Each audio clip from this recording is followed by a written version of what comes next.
Angels are fascinating creatures in the Bible, yet our culture often depicts them in ways that don't match the reality of what they are. You might have seen images of angels as cute, winged babies floating on clouds. But when we read about angels in the Bible, they are portrayed as powerful, intelligent beings created by God to carry out His will. To help clarify what angels truly are, here are 10 facts that every Christian should understand about them. Fact number 1. Angels are spirits who serve God. Angels are spiritual beings created by God to serve Him and carry out His commands.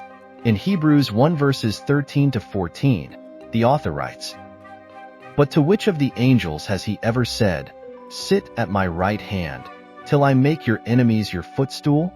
Are they not all ministering spirits, sent forth to minister for those who will inherit salvation?" This passage explains that angels are servants of God, sent to serve those who will inherit salvation, believers. Angels are created for a specific purpose, to minister to God's people.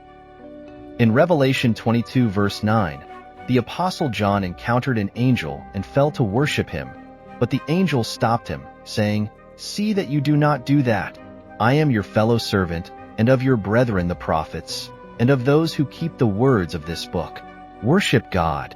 Revelation 22 verse 9. This shows that angels are not to be worshipped. They are fellow servants of God. Angels are not just powerful beings.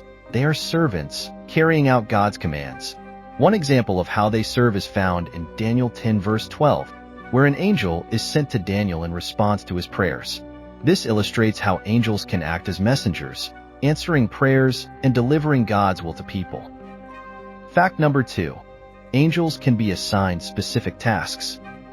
Angels are assigned specific roles or tasks by God. In Daniel 12 verse 1, the Bible mentions the angel Michael.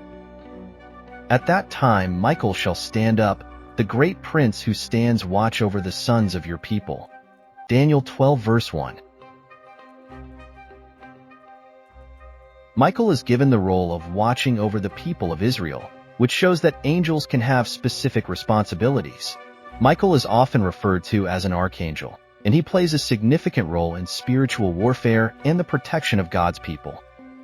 In Matthew 18 verse 10, Jesus mentions that children have angels assigned to them. "Take heed that you do not despise one of these little ones.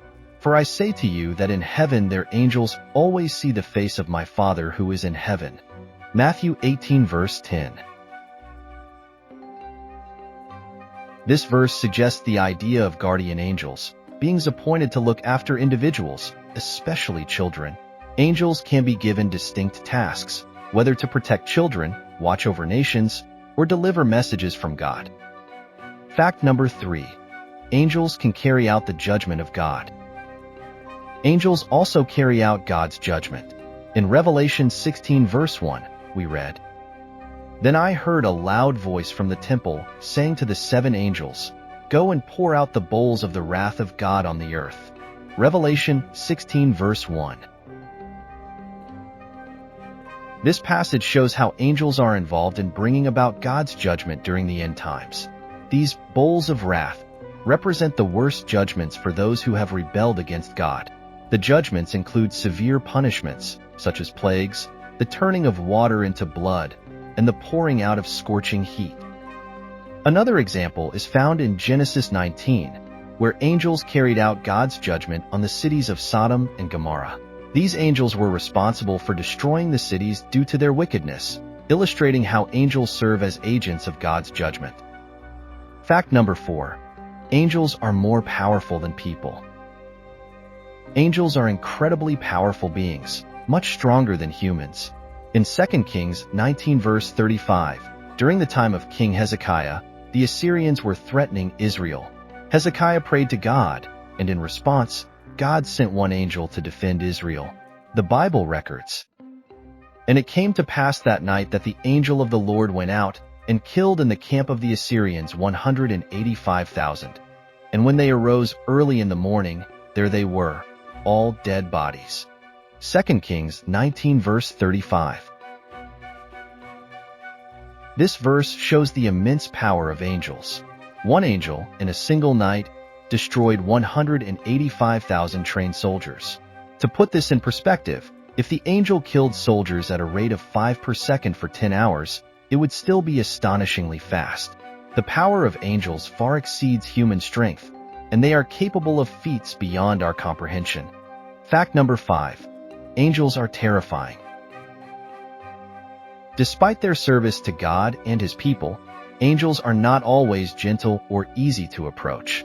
In many biblical encounters, people are afraid when they see angels. In Luke 1 verses 11 to 13, an angel appeared to Zacharias, the father of John the Baptist.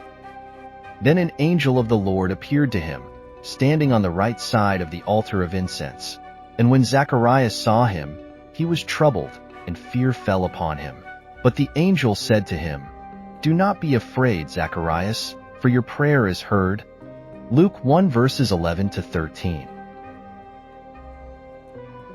Zacharias was afraid because angels' appearances often convey power and authority that can be overwhelming. The Bible records similar reactions in Daniel 10 verse 12, Luke 2 verses 9 to 10, and Matthew 28 verse 4. Even when angels bring good news, their presence often causes fear. This fear is due to the sheer power and majesty of these heavenly beings. Fact number 6. Angels can have different forms and classes. Angels come in various forms and have different classifications. In Isaiah 6 verses 1 to 2, the prophet saw angels called seraphim around God's throne. In the year that King Uzziah died, I saw the Lord sitting on a throne, high and lifted up, and the train of his robe filled the temple. Above it stood seraphim. Each one had 6 wings. With 2 he covered his face, with 2 he covered his feet, and with 2 he flew. Isaiah 6 verses 1 to 2. The seraphim are described as having 6 wings and are positioned around God's throne, worshiping Him. Their role is to praise God and honor His holiness. In Ezekiel 10 verses 20 to 21, another type of angel, the cherubim, is described. This is the living creature I saw under the God of Israel by the river Chebar, and I knew they were cherubim. Each one had 4 faces, and each one 4 wings, and the likeness of the hands of a man was under their wings. Ezekiel 10 verses 20 to 21. Cherubim have 4 faces and 4 wings, and they also serve in God's presence. One of their earliest appearances was in Genesis 3 verse 24, where they guarded the entrance to the Garden of Eden after Adam and Eve sinned. In addition to these, there are archangels, such as Michael, mentioned in Jude 1 verse 9. Yet Michael the archangel, in contending with the devil, when he disputed about the body of Moses, dared not bring against him a railing accusation, but said, "The Lord rebuke you." Jude 1 verse 9. Michael is a unique figure in the Bible, often referred to as the chief of angels. He holds authority over other angels and plays a significant role in spiritual warfare. There are also the 4 living creatures in Revelation 4, which are similar to seraphim but are described as having eyes all over their bodies. These creatures worship God around His throne, proclaiming His holiness. These different forms and classes of angels show that there is more variety in the heavenly host than we might initially think. While seraphim, cherubim, and archangels are explicitly mentioned in the Bible, there are likely other types of angels not fully described. If you found this video enjoyable, please consider liking and sharing it. Additionally, subscribing to this channel will ensure that you receive more updates in the future. Thank you.